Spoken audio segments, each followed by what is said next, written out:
So we put this barn cleaner in a few years ago. The last couple days it's been blowing, it's been popping the breaker. So we were trying to figure out what's going on here. And we would probably run for maybe, I don't know, 2 or 3 minutes and then pop the breaker. And it's on a 100 amp breaker, so it's quite a bit to blow. So I think I kind of figured that the motor was shot and going bad. It's got a 5-horse motor on it, but I think the motor's all right. It's possible it's still got a problem, but when I came out here, I noticed some of the wiring wasn't in the best shape where it connects to where the wiring from the chute here connects to the motor, and I'm pretty sure we found the problem here. It looks like it's been rubbing. This is where they had a little connector. That I don't think is the problem, but right here we can see some bare wires, and that was rubbing right here. So I'm pretty sure that it was shorting out here and popping that breaker. And we had like 3 inches of rain the other day, and after that that's when it started to pop that breaker.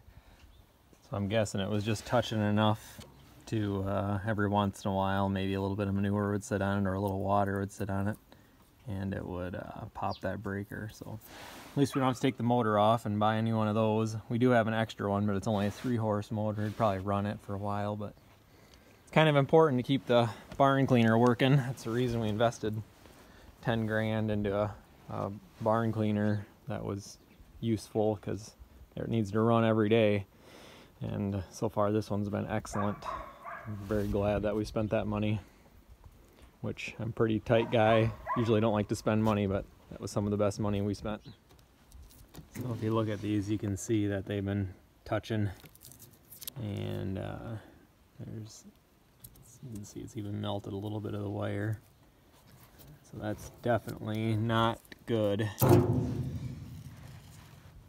So, and then the ground wire went right through there too, so it was arcing on the ground wire, which might have even saved us a little bit. So it looks like the wires are still okay. We'll wrap them up good with some good electrical tape. That's something I don't go cheap on, is electrical tape. I always buy the Scott stuff. It's good and stretchy. Even when it's cold out like it is today, it'll stretch around there real nice and work real good. So anyway, we'll get it wrapped up and we'll be able to clean barn again. Wrapped everything back up, cleaned it up good, and then I also wrapped a bunch of electrical tape around this spot so it doesn't, if it does rub, it's rubbing on tape instead of sharp metal. And we'll wrap this all up nice with electrical tape and then get her back together. We got her all wrapped up, put back together. We'll go try it. Hopefully that was the problem. It was a problem. Maybe, hopefully it was the problem. All right, good news. Looks like that was the problem. It's working. Be a lot of pitching if we had to pitch out the manure. Back in business.